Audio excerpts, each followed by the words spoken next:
Ang mga nagrereklamo ngayon is mga congressmen. Can they file yung complaint instead yung mga senators na sila yung pinagbantaan? Pwede ba yun? Ayun na nga ang isang ano ko, with due respect sa kanila, no?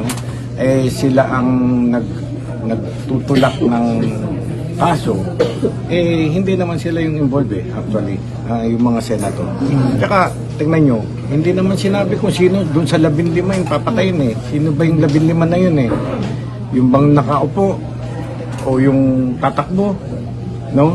At saka, kung di ba naman talagang lokohan lang, meron ba naman porkit namatay ng senador automatic na yung kandidato ni mga senador ni Presidente Digong, yun na ang papasok. Time has changed.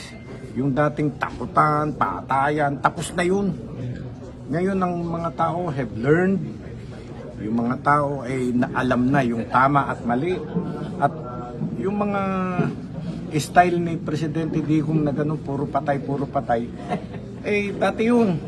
Kumbaga sa alam nyo mga tao, kumbaga sa antibiotic, na immune kakaganon. Immune na, hindi nakakagatin yun.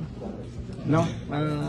Wala nang naniniwala, palagay ko. So sir, sorry, dagdag lang po. Sabi niyo sir, wala naman nabanggit na specific na pangalan. So if someone will file a case, will it hold?